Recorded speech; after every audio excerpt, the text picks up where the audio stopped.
Welcome in, everybody. Hope you're doing well on a Monday evening. It is time for the Monday OT. This is probably the best show we have ever had, all right? We've got Coach Steven Sanderson going to join us here in just a moment after we have talked with Mr. Ted Martin, who's going to be calling us. So first up, let's just walk through this show. Mr. Ted Martin is about to call us. We're going to talk Humboldt Vikings this next week. We're also going to recap what happened last Friday night, and we're going to talk Humboldt Vikings this week. And then we're also going to talk about something that's going to be taking place at the half of this game this coming up week. Then we're going to talk to Mr. Steven Sanderson. We're going to recap last Thursday night's big 54-0 win over it was over Gibson County. And then we're going to talk their upcoming game this Thursday night as they will be traveling to Three Oaks up in Dyersburg playing at 6:30 p.m. Then it's not over. We got Coach Teddy Pettigrew, who's going to be celebrating his first win of the season. They are now 1-1 on the year. And Coach Teddy Pettigrew will be joining us. We'll recap this past Friday night's win against Brewston, 34-15. And then look ahead to this Friday night as we host the West Carroll War Eagles. Friends, you don't want to miss this show. I'm telling you, you want to sit here and watch the entire thing. It's going to be a great time. And as soon as Mr. Ted Martin calls in, we're going to take his call. Friends, I want to tell you, I appreciate your faithful support of Viking News on Demand. And so while we wait on that phone call, let me mention all of the sponsors. One Tennessee, Baskerville Funeral Home, Bradley Owens for General Sessions Judge here in Gibson County, Centennial Bank, Humboldt High School Class of 93, the Humboldt Chronicle, Lashley Rich Construction Company, Lynn Auto Repair, Ralph and Camille Jones, Tyson Foods, and the Viking Booster Club. That's right. Now, we want you to be a part of the show. At all times, you can text the show, and that is 388-9178, 731-388-9178. Let me take this phone call right here. I'm going to say this is probably Mr. Ted Martin. Ted, can you hear me? I can hear you. Can you hear me okay? I sure can, sir. How are you doing on this Monday evening? Oh, pretty good. Just trying to stay dry. We got a lot of rain this afternoon up here in Nashville. Yes, sir, and that's what it's sounding like as has it already started there? Yeah, it started probably about, I'd say, 4 o'clock today, and it's just kind of been off and on. Yeah. I've read there's already been a little bit of flooding up in north of downtown. Oh, man. Well, our thoughts and prayers are with you guys up there.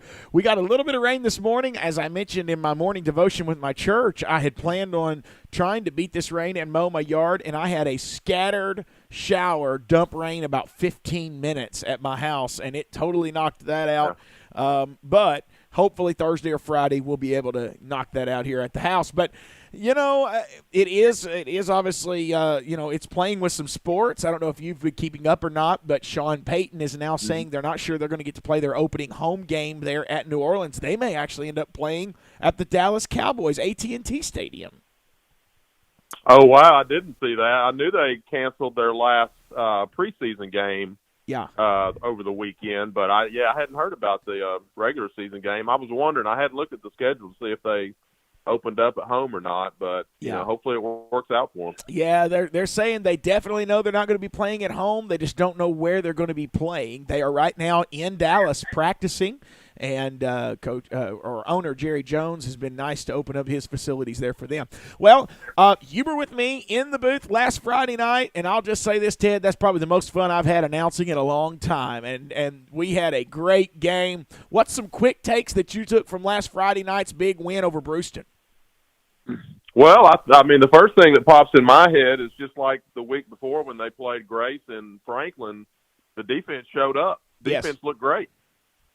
Yes. You know, and they continued to, maybe gave up one big play like they did also the week before, but defense continues to get better, it seems like. And the other thing that jumped out at me is the game plan seemed a little bit different offensively. They ran the ball a lot versus Grace, and then they went the other way and they threw the ball a lot versus Brewston. So, I'm sure a lot of that had to do with, I'm sure that was the game plan going into it. Sure. I'm sure the coaches watched probably film during the week and saw some things on film that made them feel like that they could, change the game plan up a little bit. And we ran the ball a little bit there toward the end of the game. We were running the clock out, but I'm anxious to see what game plan they pull out for this week. That's right. And, something else that I'm noticing with this team right now is, before when you had injuries, the players that stepped in, you could really tell it. Now, I know at one point that offensive line, even this past Friday night, you had 3 offensive linemen that were not able to start that are normal starters for this team. And we noticed the snapping issues. But they made some adjustments. And I plan to ask Coach Pettigrew this in the later part of this broadcast. They made some adjustments, and whatever they did at the half worked. It definitely did. I mean, you talked quite a bit about, the issues with the shotgun snap in the first half, but I tell you what, it was a huge difference in the second half, and it just went to show you how much how much that does to do with the timing of the play calls. That's definitely true. Definitely true. Well, I don't know how much you've seen of West Carroll. They are a young rebuilding team, barely beat Brewston a couple of weeks ago. What do you expect to see of them coming in to the Humboldt Vikings Barker Memorial Stadium this Friday night?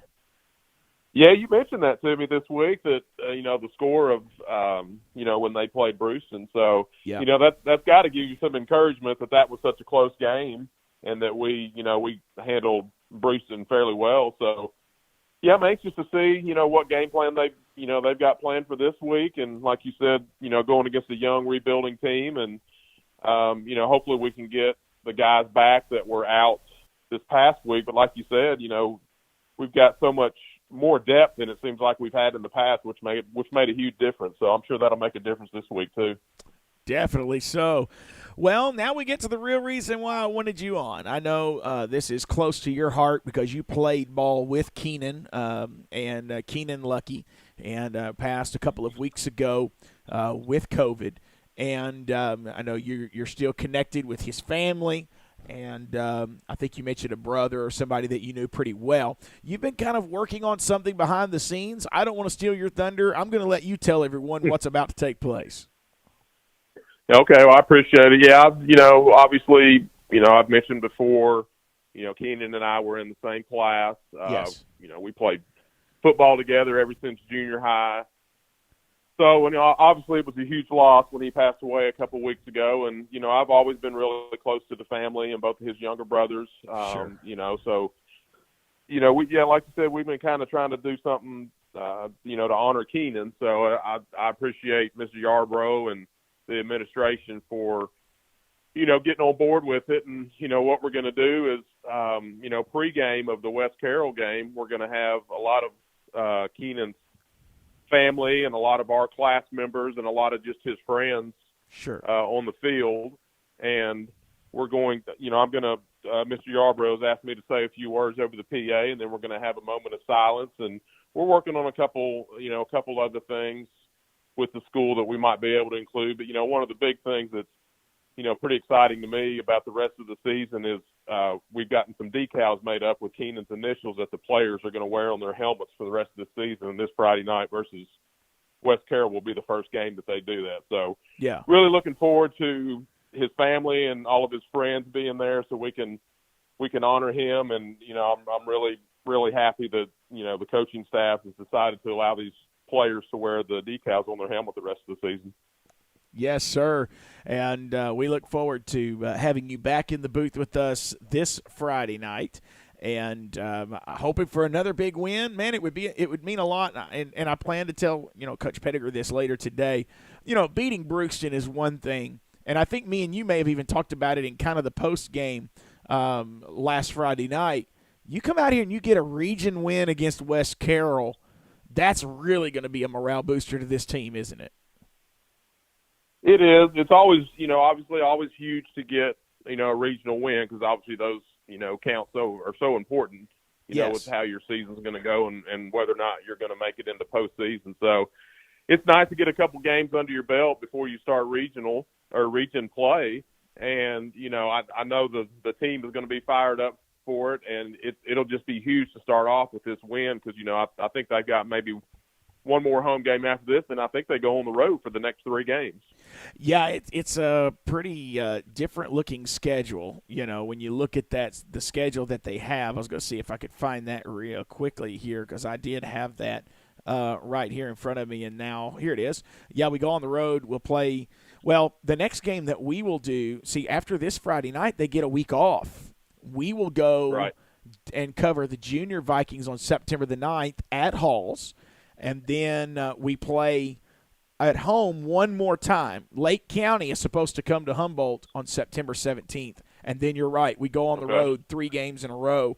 One all the way up to Memphis, that Lausanne, or Lucerne, I'm not sure how you pronounce that. Greenfield, and then Trenton Peabody.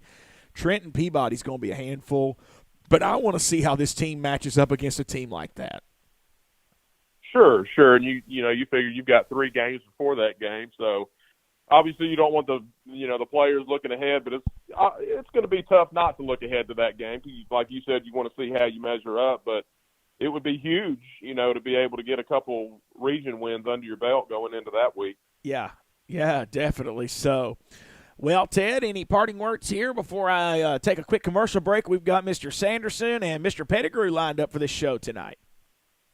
No, I know you got a big show, so I don't want to steal any of the coach's thunder, but sure. I appreciate the opportunity to, obviously talk about the games, but also talk about what we're going to do for Keenan and his family this Friday night. And I'd be remiss if I didn't tell you I didn't like your T-shirt that you got on, the Dad Joke Champ. Looky here, and if you follow me on social media, I'm not playing games right now. Oh no, I've seen them. Yeah, I would agree. You definitely have my vote. Oh, my. Well, it's good to have you on, Ted. I look forward to being in the booth with you Friday night, man. All right. See you Friday. All right. Appreciate it. That is Mr. Ted Martin now. He was the Humboldt High School 93 senior quarterback, played ball with Keenan, and I'm glad to see they're honoring Keenan Lucky and going to do that this weekend coming up, so you don't want to miss that. Hey, make sure you're in the stands Friday night, folks. This team really – is playing hard, and they want to give you something to be proud of, and they are. And whether you're there or not, they're giving you something to be proud of. But we want you there in the stands and cheering those kids on. Wouldn't it be awesome to fill those stands up and those kids get to play before an energized crowd? That would be awesome. So, all right, let me take a quick commercial break. Steven Sanderson standing by. Our world is changing every day in ways that no one would have imagined just a short time ago. But we won't forget. We won't forget our loved ones, our values, or the way we do business. With caring, with attention to detail, and with new ways to celebrate and honor your memories. Hi, I'm Chester of Baskerville Funeral Home. We really do love the families we serve in West Tennessee, and it's an honor and privilege to take care of your loved ones. At Baskerville Funeral Home, we're committed to caring and sincere service. I am Chancellor Baskerville. My family is here for your family in times of need. Folks, yesterday is gone, today is almost over, and tomorrow isn't promised. So when your family and friends take their last breath, the world stops for you. We are available 24 hours a day. We use the latest technology along with good old-fashioned family values, common sense, and compassion. Chester, Donald, or myself are here for you and your family in your time of need. We are Baskerville Funeral Home, Directors of Distinction. Hey, Gibson County. Football is back and times are getting back to normal. This is Bradley Owens. During the recent pandemic, we've worked together, sacrificed for each other, and prayed for better days. So let's again enjoy one of our favorite pastimes and reflect on how blessed we are to live in Tennessee and Gibson County. Friday Night Football is back.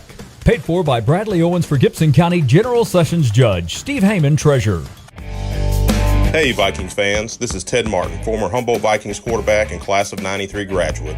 When me and my fellow classmates want to follow Viking sports, we watch Viking News on Demand. In addition to live streaming of games, there are also plenty of specialty shows that keep us all involved in our alma mater. On behalf of the class of 1993, go Vikings! Viking News on Demand is proud to bring you coverage of Humboldt City Schools athletics. We would like to thank all of our sponsors: One Tennessee, the Baskerville Funeral Home, Bradley Owens for General Sessions Judge. Centennial Bank. Humboldt High School Class 93. The Humboldt Chronicle. Lashley Rich Construction Company. Lynn Auto Repair. Ralph and Camille Jones. Tyson Foods. And the Viking Booster Club. Please be sure to patronize these businesses and thank them for supporting Viking News on Demand and Humboldt City Schools.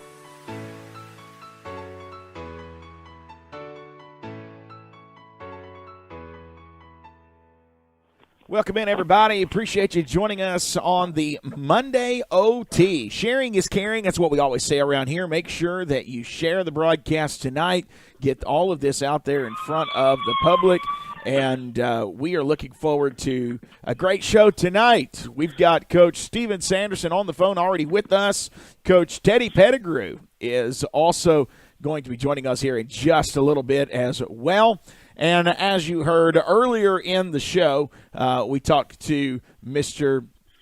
Ted Martin, who was a Humboldt High School class of 93 senior quarterback that year. And we got some big things coming up as we will be honoring Mr. Keenan Lucky, who passed away with COVID, who also played for the Vikings back in the day. And they've got some special moments that are coming up in this next Friday night's game, and you heard all about that just then. Mr. Steven Sanderson is on the phone with us. This is the brand new Humboldt Vikings junior high coach. And, Coach, thank you so much for taking time to be with us tonight. Yeah, no problem. Glad I could be able to do it. Yes, sir. Why don't you give a little bit of background for those that don't know who Coach Sanderson is? Why don't you give us your pedigree and your resume, if you will? Okay. So this is actually my 15th year coaching. Wow. Milan Middle School gave me my first chance. Kevin Nelson was the head coach over there. He gave me my first chance to be a coach straight out of high school in August of 2004. Yeah. Coached for 3 years. I coached for 3 years over there. Coached a familiar name, West Tennessee probably knows. Coach Pettigrew and I both had the opportunity to coach this young man, great young man, Avery Williamson. Yeah. Got to coach him when he was in middle school over there. Then I took a couple of years off to finish college. My first job outside of college, I actually coached with the Junior Pioneers. I was teaching at Rutherford at the time. Yeah. Coached with the Junior Pioneers, was the O-line, D-line coach, and defensive coordinator with Reed Walton over there. That was actually the first year that they were all the Junior Pioneers like you see it now with Dyer, Rutherford, Spring Hill, and Yorkville all together. So I left there, spent 2 years on staff with Jeff Morris at Milan High School. Yeah. Was there in 2010, 2011. I helped in the 2012 season, so I was able to be a part of those back-to-back state championship appearances against a very good CAK teams. Yeah, Charlie Hyde, Josh Smith, Davis Howell, all them. Those were great guys that we had to figure out a way to defend against. Sure. Then I spent 2 years under Cedric Hampton over at Northeast Middle. Yeah. As his O-line, D-line coach. I took a year off from teaching, went back to Northeast in 2015 with Donnie Cook, and that's kind of when things kind of turned around for our program. Yeah. Donnie and I came in, which, some people from Humboldt will remember Donnie, but Donnie and I came in 2015. We had a 500 year that year, but the next year actually was when we started our run. Where from 2016 until this year, no Jackson team beat Northeast, and we had a run of four straight district championships. So that's kind of where I came from. I actually spent 3 years as the head coach. So I was 2 years under Donnie as the O-line, D-line coach, and then I spent 2 years as the head coach, 3 years as the head coach at Northeast. I actually got the opportunity to coach in two of the West Carroll All-Star games. Okay. Over there that West Carroll puts on. I was actually the head coach 2 years there. So, I've had a lot of cool opportunities and a lot of really good opportunities. A lot of time to really kind of hone my craft and perfect my craft, but at the same time be able to get a chance to coach some really great kids over these last 14 years. That is incredible. And Coach Sanderson, you've stepped right in to what has been a successful program. You know, junior high football in Humboldt has stayed very, very successful, and it seems like it's now starting to hopefully start translating even to the senior high level, as we saw our first big win, you know, Friday night of the season. But it all starts really – it really starts before you know, and we're hopefully going to be able to get something started before junior high very, very soon. I'm hearing some rumors of the likes of Coach Lennon and some others that would like to start working with our younger kids before they even get to you. And so, you know, I want you to take the opening part of this interview, and we're going to talk about Thursday night's win, by the way. I can't let you go without talking about that. But, you know, when you think about the necessity of your program, I want you to talk about what you do at that level, because you're teaching a lot of fundamentals, correct?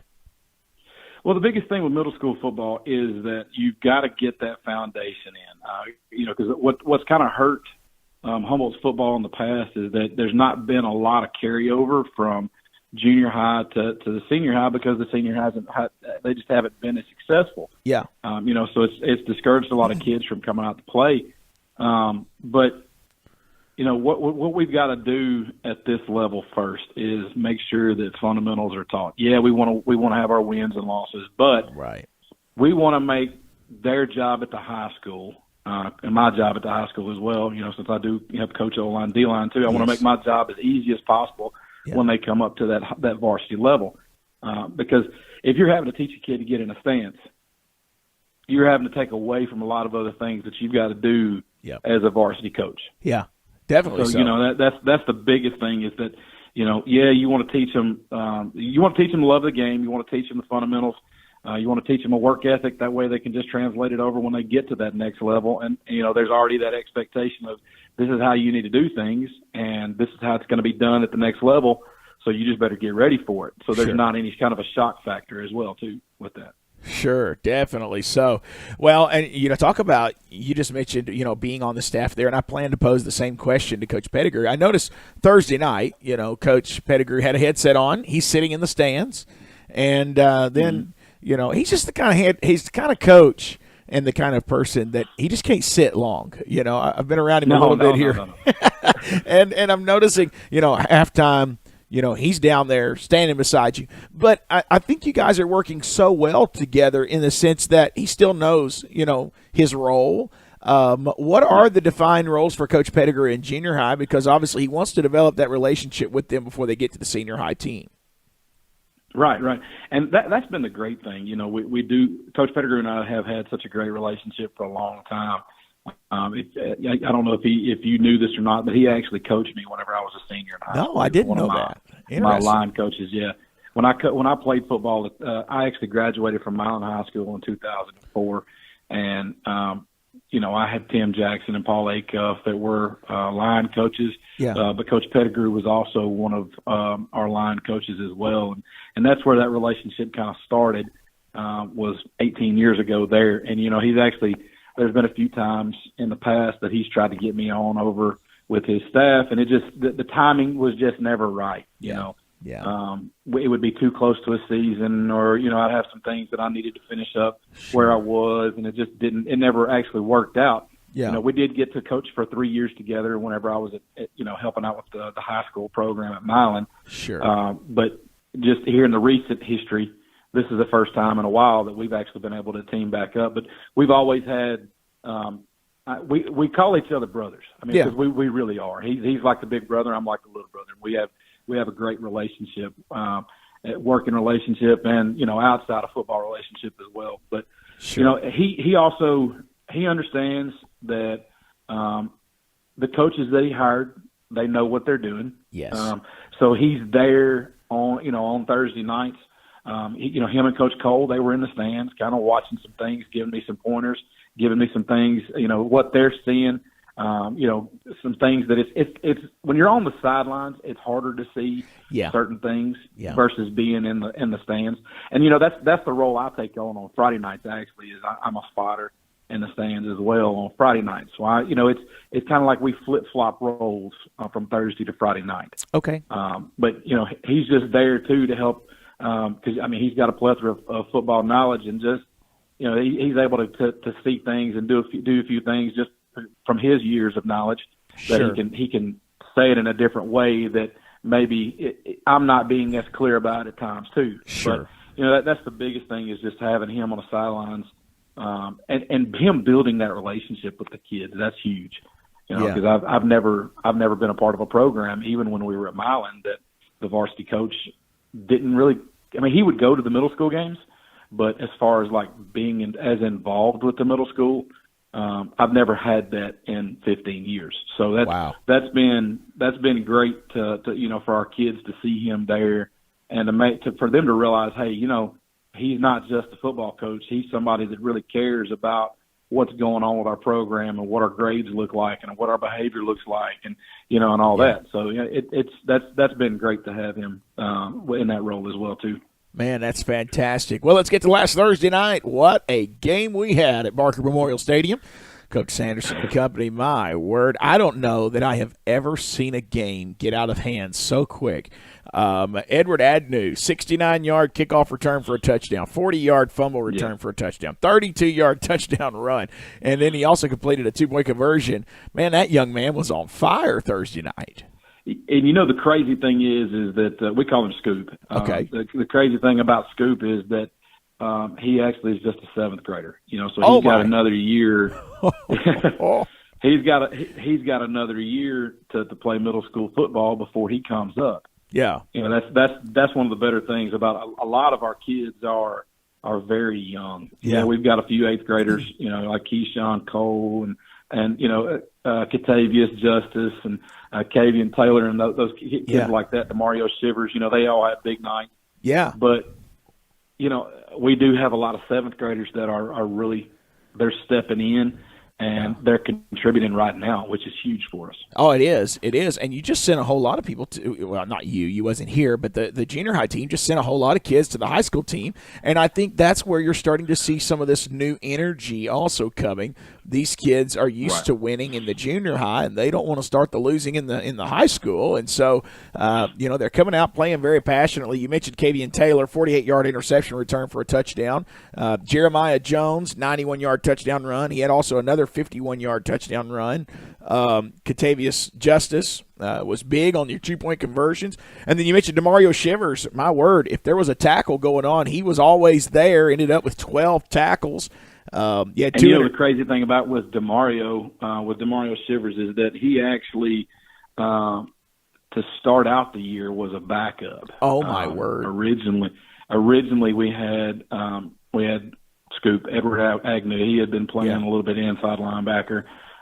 We had a couple other kids that we were trying to figure out where we were going to play them, and we got to the jamboree. I think it was on the 7th of August over there in Chester County, over in Dyer County, and got him in the game and really saw him and Hogan. Hogan was another one that stepped in, and both of them played a great game Thursday night from that inside linebacker spot. Really gives us some depth at linebacker. But, DeMario really started flying around and figuring out the game. And, then we got over to the jamboree against Halls over in Lake County. And it's almost like something clicked with him, and the game just really slowed down. Yeah. Just watching film from Thursday night, it's like he's picking up stuff that we got juniors and seniors at times are having a hard time doing. They're getting their 2 read steps, and then he's flowing the football. And he, like you said, if there was a tackle to be made, whether it was on kickoff or if it was on defense, he was in there somewhere. I think the total, he had 12 tackles on Thursday night. Yeah. I mean, you dominated both offensively and defensively. You were in control the entire game, and it feels good to get your first win as a coach. I know it's kind of disappointing. First game ends up being canceled, and right. Yeah, I know it's being rescheduled for later in the year. But man, to get out there on your home turf, get the big win. I mean, you only had 5 offensive plays. Folks, I want you to notice this. Coach Sanderson and company had 5 offensive plays. Yes, the score was 54-0. 5 offensive plays for 249 yards. The rest of the touchdowns and all were defense. And that was still, with the Lightning and all, the running clock. I know you would never say this, but I think the Lightning was just a pretty good excuse to go ahead and end that game, get out of there. I think. Yeah, it gave us a reason to it's kind of like when we had our little meeting at midfield. Yeah. That was all what the other coach and I and Thomas Sharon, we all kind of, we were talking about is, we have to wait 30 minutes just to run off 5 minutes of game clock. And, that wasn't right for anybody. And God forbid, we did that and somebody get hurt, then we'd be really second guessing our decision. So it was just best for both teams that we just went on and called it right there. That's exactly right, and congratulations on the big win, Coach. And I know we got another big game coming up this Thursday night, and it will be at Three Oaks in Dyersburg. That kickoff is at 6:30 p.m. I'm pretty sure you've already been watching film. What are you getting ready for with Three Oaks? Well, the big thing about Three Oaks is they do run a lot of no huddle, and they like to get a lot of stuff on the edge and throw a lot of screens. So, we're going to have to make sure that we're playing really disciplined on the edge. Yeah. When you watch that team, those kids are not normal middle school kids when it comes down to catching the football. Most middle school kids, they can catch it pretty well. Just watching the film on these kids, they can catch it in traffic, they can catch it in space, and they can do some things with it whenever they get a chance. Yeah. So that's going to be the biggest thing is that, we're making sure. If you watch one of our, I hate to say one of our down spots, but one of the spots that kind of stick out to me on Thursday, we're sitting on 4th and long, and we have a blown coverage, completed pass for a first down, and that's what kind of set up that first score. Yeah. As we were finally able to regroup and stop them on the 9-yard line. But that's going to be our biggest thing. Our run defense is there. Yeah. We have really just got to spend this week on – and our tackling is great. Yeah. We've just got to spend this week on making sure that we're staying in our zones, we're reading our keys, and we're flowing to the football like we need to, especially on passing situations because, these kids, they're going to test that on us this week. Great night. After one quarter, Vikings led 16-0. After two, Vikings led 40-0. After three, it was 46-0. Final 54-0 last Thursday night. Again, we mentioned here with Coach Sanderson, another big game this Thursday night, Dyersburg, Three Oaks. Now, the junior high, it always throws me off, Coach. Help me, forgive my ignorance here. This is a region game, right? It is. Our region, we're looking at Three Oaks, Northview, Lake County, and Halls. That's the 4 actual region games that we have this year. So and that's the other thing is with us being TMSAA, we do have the opportunity that if I can't remember how it all plays out as far as who we have to beat. Yeah. But I think we've got to beat either Three Oaks or Northview. And then we've got to beat Lake County and Halls, I think, to make the playoffs. Okay. And then that there is that opportunity of being able to do playoffs or some kind of a postseason thing. Fantastic. The way our kids are playing right now, we're really looking forward to what we can do and maybe making a change. Because that was one of the biggest things in Jackson was that we won district championship for 4 straight years, but we were just never able to get into the playoffs. Yeah. Or we were never able to play in the playoffs. Yeah. We were able to get in, but it was just scheduling conflicts and stuff like that. We were never able to play. So, that's the thing I told my kids is, I won a district championship for 4 years, never got the chance. Humboldt has told us that, we make the playoffs, go. Yeah. Experience that postseason stuff with your kids. So that's awesome. That's been another great thing about my move from Jackson to Humboldt is that, that there's just been that great community support and great support from, the staff and everything here. It was, that's we've got a great situation going on. I feel like we're going to have some great success in the coming years. Yeah, fantastic. I know you got to go. You're a busy man. I will ask one more question. There's no doubt in my mind you're doing a great job teaching the X's and O's. I experienced something, and I hope I don't get in trouble for saying this. I was standing on the sideline. Game is pretty much over, okay? It's way out of control. I think it was the end of the third quarter, and I noticed at one point you pull your headset off and you're addressing the kids on the sideline, starting to teach really stay in the game. There was a point where they turned, they were looking at the fans, that's when, number one, somebody can get hurt, because if you're not watching the ball, somebody come off the field and hit you, whatever, you can get hurt real easy. But then also just keeping their head in the game. I noticed at that point you're teaching character and you're teaching a lot of things more than just what's happening on the field. I'll give you a chance really just to kind of address how challenging that can be with this age group.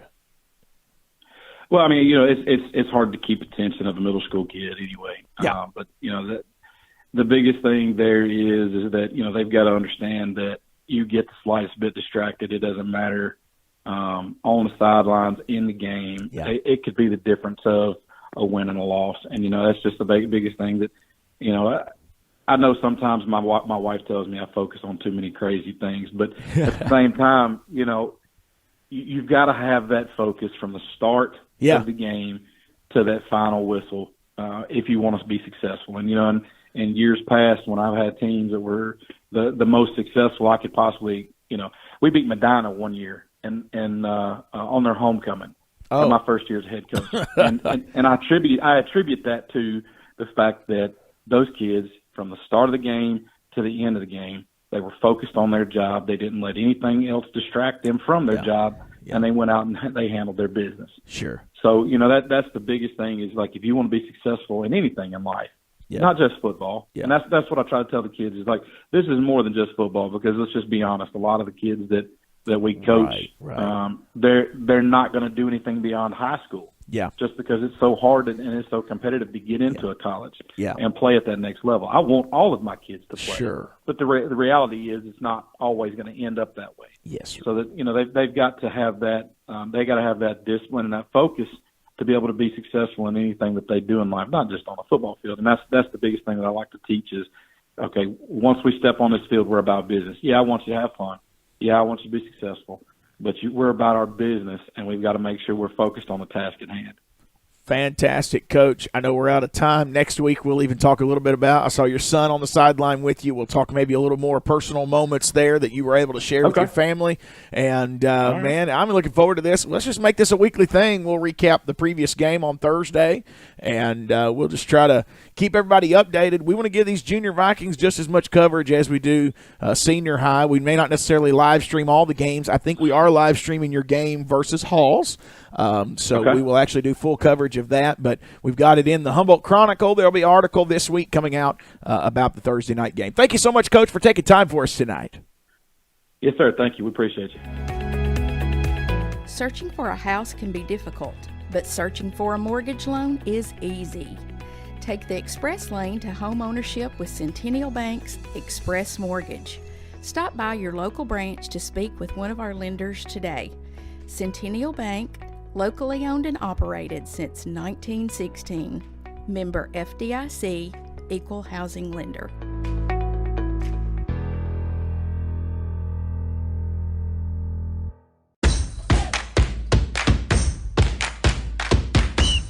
Touchdown Vikings! The Humboldt Chronicle wishes you a great season this year. The words hot off the press is, tear the house down. The Humboldt Chronicle is committed to excellence and passionate to bring you the latest local news, published weekly in print and online. Don't forget to get your copy or subscribe today. Every time the Vikings are on the gridiron, read about it in the Humboldt Chronicle. The Humboldt Chronicle, serving the home of the West Tennessee Strawberry Festival since 1886.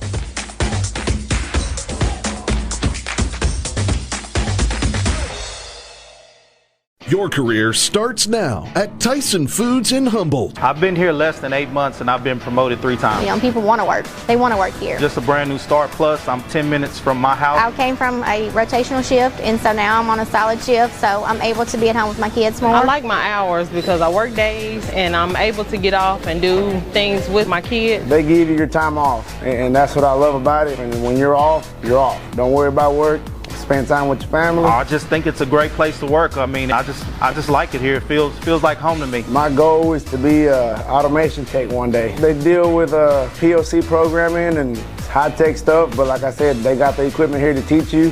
Guys that'll answer your questions when you're curious about it, teach you what you want to know. Everybody here seems to want to help each other out. Tyson offers competitive wages, company matching 401k, stock purchase plans, and excellent health insurance. Your career starts now at Tyson Foods in Humboldt. Tyson Foods is an equal opportunity employer. Vets disability. Viking News on Demand is proud to bring you coverage of Humboldt City Schools athletics. We would like to thank all of our sponsors: One Tennessee, the Baskerville Funeral Home, Bradley Owens for General Sessions Judge, Centennial Bank, Humboldt High School Class of 93, the Humboldt Chronicle, Lashley Rich Construction Company, Lynn Auto Repair, Ralph and Camille Jones, Tyson Foods, and the Viking Booster Club. Please be sure to patronize these businesses and thank them for supporting Viking News on Demand at Humboldt City Schools.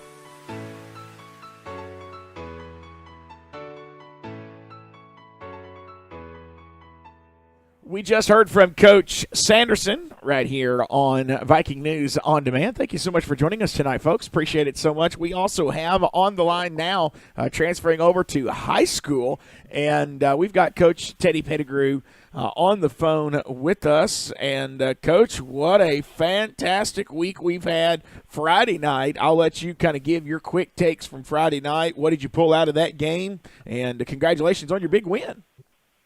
I appreciate it. I was extremely happy for the guys and very pleasant with the way we played, according to, what everyone else is going through, and that's the COVID bug. I mean, we had 3 starters out with who were quarantined. Yes, and we just hope those guys, the ones who had it or their family members recover well from it. Yes, sir. Definitely so. Now, the ones that you've had to have quarantined, does it look like they'll be back for us this Friday? I don't know, because it just depends on if they had it or if they were just quarantined because the family had it. Sure. If they had it, there's still a 5-day return to play protocol they've got to follow. So, I mean, it just depends on when they come back and when we can get them worked in. So we're going to do it right and try to keep those kids safe, because, I mean, their life is more important than taking the field playing the game of football. However, we want them there, but their life is more important. Well, I thought your players did a good job stepping in Friday night and filling those gaps. Obviously, we felt that miss of those 3 guys, but I thought the rest of your team really stepped up and played well. And, the first part of that first quarter, really, you dominated that game. And then it almost seemed like, and I'll let you kind of give me what you feel like happened, we hit a couple of offensive drives that kind of slowed us down. Well, what happened was we had some guys who were going both ways, who usually don't have to go both ways, for an entire quarter. Sure. It kind of got winded, and you can tell we got a little winded, and we still, I mean, no one is at this point in time in game shape yet. Yeah. We're still getting there. I mean, it takes a while to get to that.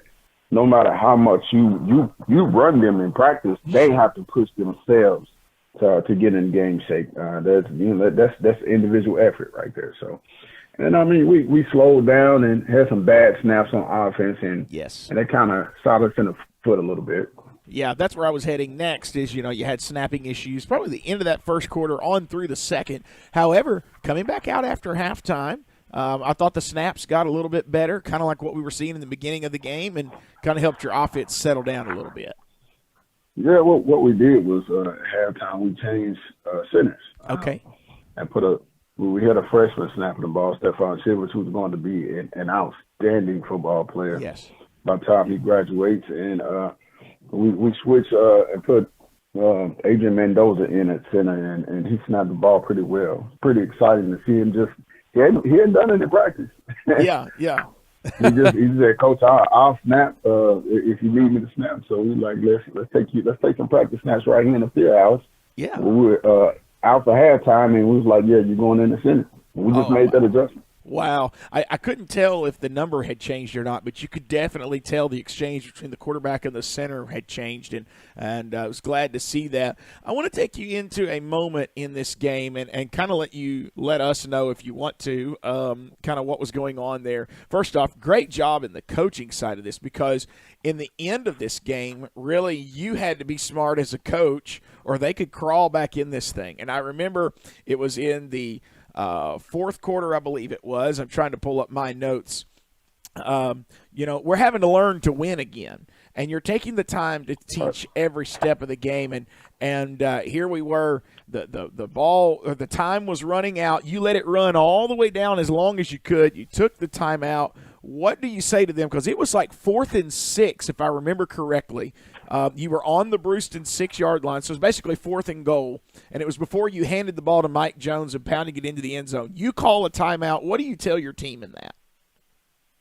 Well, I called a timeout so that we could communicate the play that we wanted to run instead of rushing into it. I mean, at that point, again, you have to make sure communication is key. I mean, you get what you want.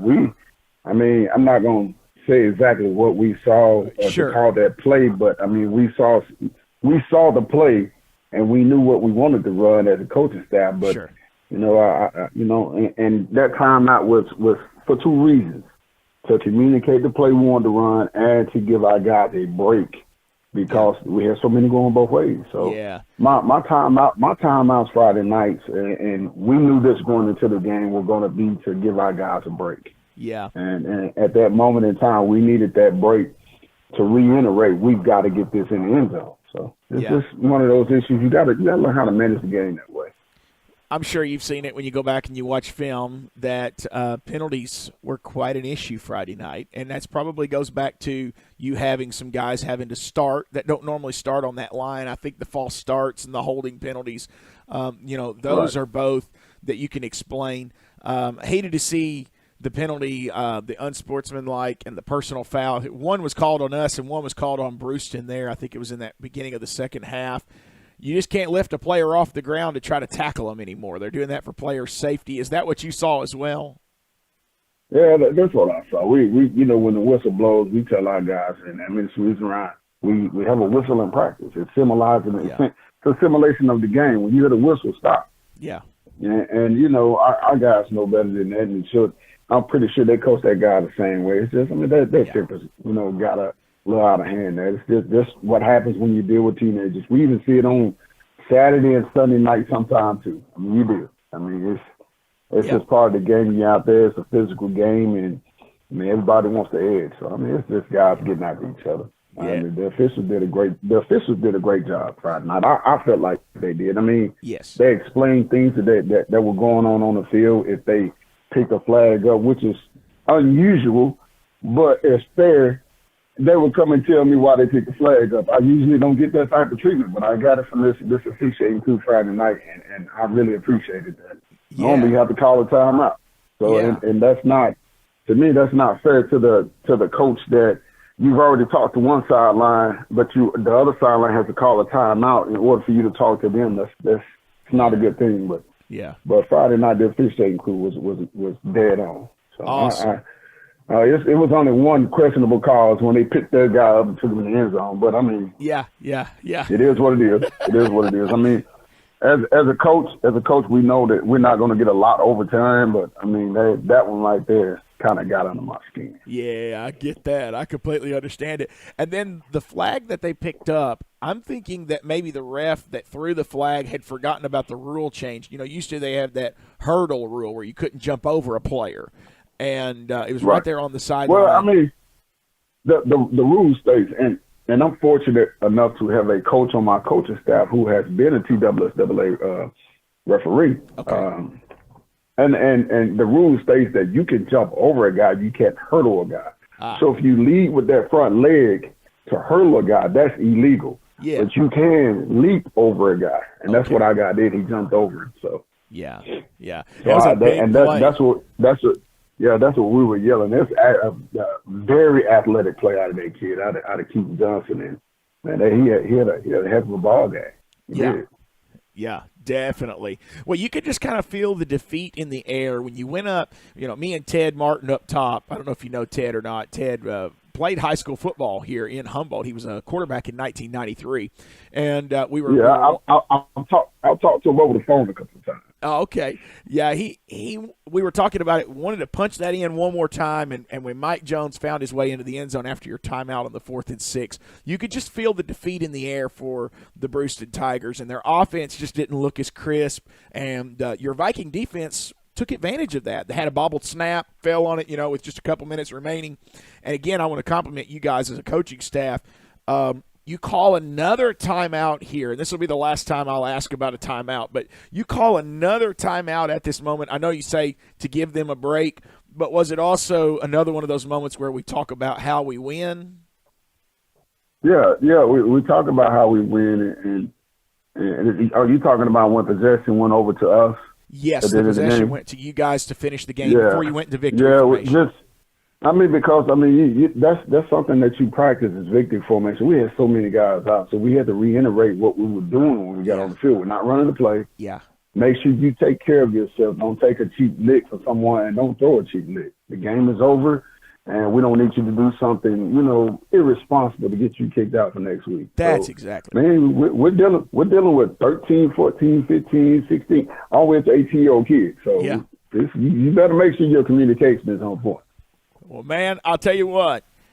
You couldn't have asked Kylan Johnson to have been more efficient from the quarterback position in the sense that he was 11 of 14 for 191 yards and 4 touchdowns.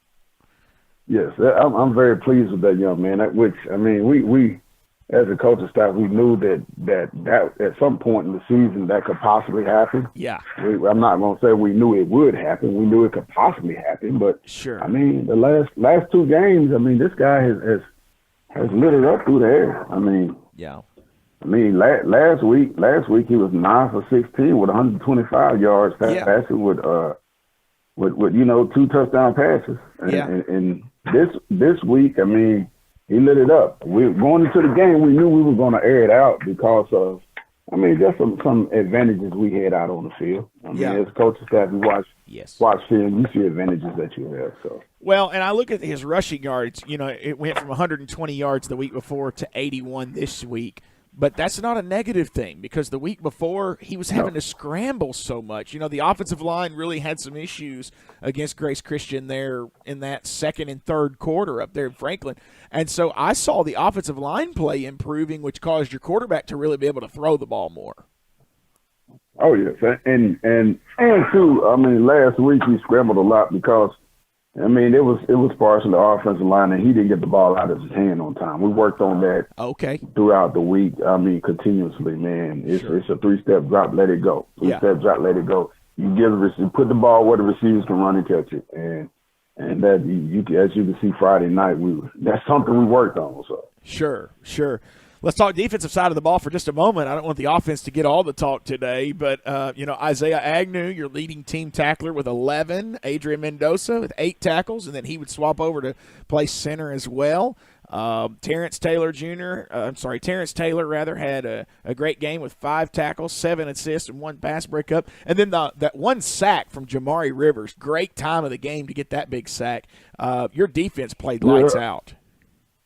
Yeah, that kid, man, is we've been trying to find a position for that kid. He's a little undersized and play defensive line, but he's so fast. Yeah.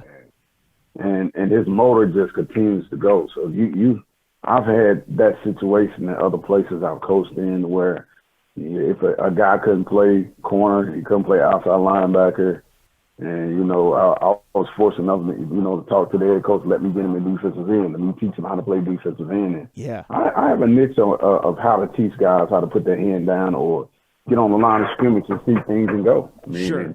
At that point in time, I think I had sent him in the game especially for that. Yeah. This is about to happen. Go sack the quarterback. And he was very excited when it happened. So I'm happy for that kid. So he's had some struggles off the field, and it's good to see something good happen for the kid. Yeah, big moment for him for sure.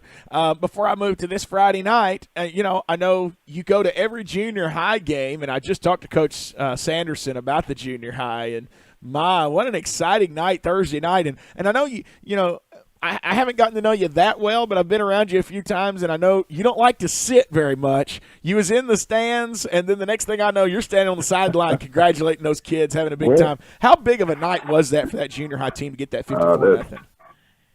That was an awesome night for the junior high team. And I tell people we don't have an ordinary junior high team. We have all of the every facet of the game we have. We have some some big guys and some fast guys. I mean, yeah. If you look out there and look at our junior high offensive line compared to Brewster's offensive line Friday night, you can't tell the difference. Yeah. Well, I know those guys have a long way to go in the weight room and everything, but they just need to stay with it, man. Stay the course. Yeah. Do you think that, the kind of situation that you and Sanderson have kind of been put in here, it's a unique situation. And not a lot of schools don't have the high school coach as involved as you are in the junior high, and yet you know your role. You're not overstepping Sanderson. Do you think your relationship in a previous stop kind of helps you in this situation? Well, I mean, look, my relationship with Sanderson, we have a big brother, little brother relationship. We've always had one. Yeah. He started coaching actually after I coached him his senior year in high school. He coached the next year in Milan, and we coached together for years. I've tried to hire the guy. Man, this is probably my third time, and I'm pretty persistent. The third time was the charm. He finally said yes to me. So, yeah. And I mean, it's kind of one of those situations. I know how he thinks. He knows how I think and how I'm thinking. And I mean, we have a great relationship. And that's a guy that I'll talk to when football is not even involved. I consider him not just a brother of mine, but a very good friend of mine. I mean, we've been around each other for so long, it's ridiculous. I mean, I know his whole family, his father, his mother, his sister. And it's just one of those relationships, man. You can't go wrong with the guy that you're friends with, that you coach with, that you know is going to do the job. He really takes it serious, man. And no, I never overstep his authority. Whatever he wants to do, that's what he's going to do. And one of my rules for my whole coaching staff with the players, if he said it, if one of my coaches said it, I said it. Yeah. So they have. I mean, if you hire a guy to work for you, let him work. Yes, sir. And you have so many coaches, the head coaches, that it's a dictatorship, and I'm not one of those. Yeah. If you hire a guy to do a job, let him work. That's right. And Sanderson, even I noticed Cole even was sitting in the stands with y'all a little bit, and he had a headset on as well. Y'all can see things from up there that maybe you can't see from the sideline, so it's a great asset for Coach Sanderson. Congratulations to him, man. I mean, just getting off to a great start. I know it was kind of disappointing to him the week before not being able to play, having to cancel that game or actually postpone that game to later in the season. So, man, y'all are putting in the work at the practice field, and it's showing off under the Friday night lights. Congratulations again on the our game last Friday night. This week, it's got a little more at stake because this is a region matchup, and I know a lot more at stake. Yeah, and I know I'm not telling you anything here when I say a win this week would send a big message to West Tennessee football. There's always been, and I don't want to name those teams because I don't want to dog somebody's school, but there's always been those teams that's come and Humboldt has always won. Okay, we've beat certain schools every year, and there's why you get them invited for homecoming and different things like that.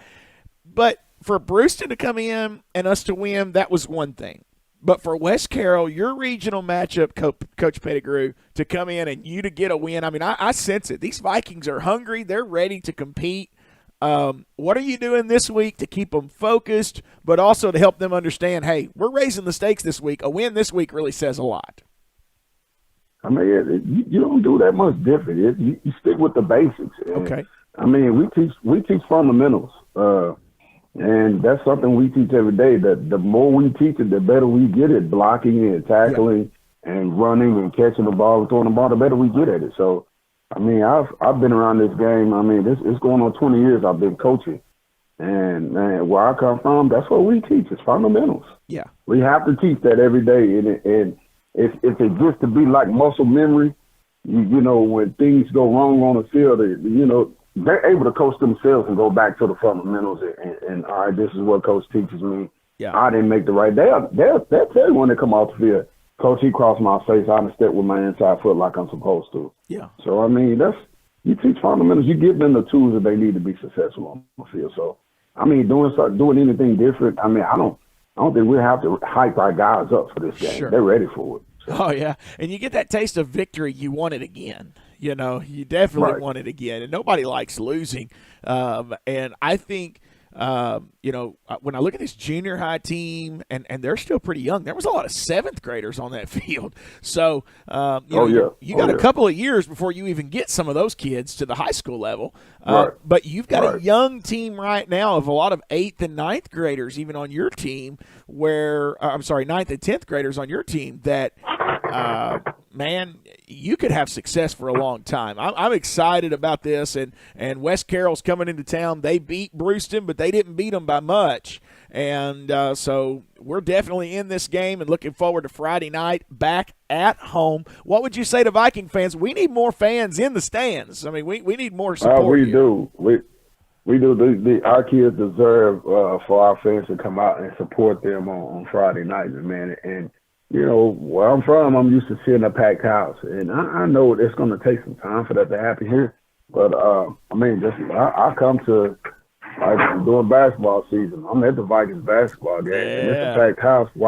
Let's do it for football as well. Let's do it for football as well. Those kids will respond to that. Yes, and for the Vikings fans, at the end of the game, if you guys would, instead of walking out of the stands, our kids were trying to come over to the fence and high five the fans. Oh, it's something that we're doing. That's something we're doing at the end of the games to show our appreciation to the fans. For coming out and support. They were trying to. I don't want them going into the crowd, someone in the stands. Because they want to go see that parents go. But if the parents just line up on the fence, man, our kids are gonna come and high five. Yeah, fantastic. So before I talk to them, that's what they're gonna do. They're gonna come and high five you guys.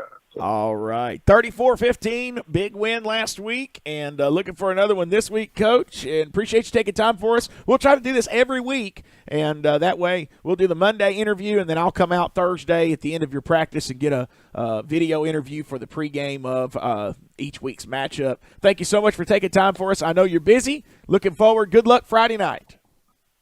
All right. Thank you, sir. There you have it. You heard it right here. We've had Ted Martin, Humboldt High School class of 93, quarterback who announced the game with me. He'll be back with me in the booth this Friday night as West Carroll comes to town to take on your Humboldt Vikings. That's right. We also want to say thank you to Mr. Steven Sanderson for coming on tonight. We'll try to have him on as a weekly feature as well. Those junior Vikings traveling Thursday night. Kickoff is at 6:30 p.m.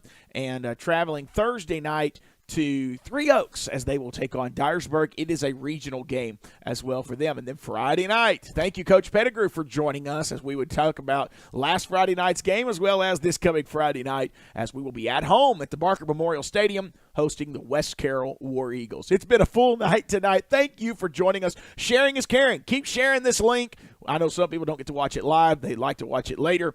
And so we appreciate you doing that. I want to say a great big thank you to all of our sponsors. One more time, One Tennessee, Baskerville Funeral Home, Bradley Owens for Gibson County General Sessions Judge, Centennial Bank, Humboldt High School class of 93, the Humboldt Chronicle, Lashley Rich Construction Company, Lynn Auto Repair, Ralph and Camille Jones, Tyson Foods, and the Viking Booster Club. Thanks for watching, folks. God bless you. Have a great rest of your evening.